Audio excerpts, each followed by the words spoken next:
북한이 우리 정부의 쌀 지원을 거부하는 움직임이 포착돼 정부가 확인에 나섰습니다. 국제기구를 통한 대북 쌀 지원이 일시 중단될 위기에 놓였는데 대북 쌀 지원이 국내 쌀값 지지에 효과가 있을 것이란 전망이 나왔던 만큼 농업계의 우려가 커지고 있습니다. 김인경 기자가 보도합니다.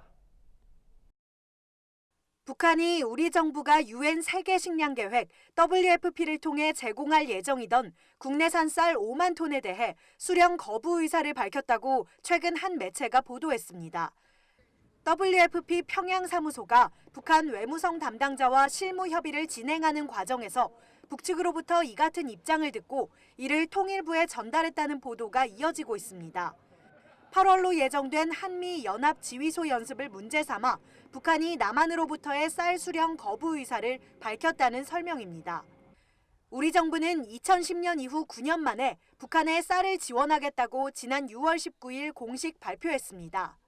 정부는 북한의 식량 상황을 고려하여 그간 세계 식량 계획과 긴밀히 협의한 결과 우선 국내산 쌀 5만 톤을 북한에 지원하기로 하였습니다.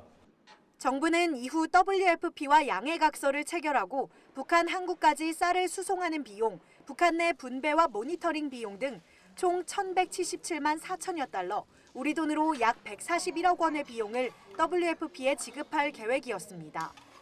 정부는 또 이달 안에 첫 화물선을 보내기로 했지만 북한이 부정적인 태도를 보여 진척이 더딘 것으로 알려졌습니다.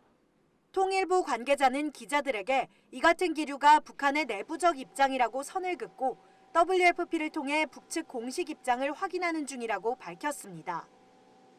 하지만 북한 체제의 특성을 고려할 때 상부의 지시 없이 실무급에서 이 같은 얘기가 나오긴 쉽지 않을 것이란 게 전문가들의 분석입니다. 대북 쌀 지원에 빨간불이 켜질 수 있다는 전망이 나오는 이유입니다. 농업계의 우려도 커지고 있습니다. 정부가 이번에 지원키로 한 쌀은 2017년산 정부 비축미인 만큼 국내산 쌀값 지지 효과가 있을 것이란 관측이 우세했기 때문입니다.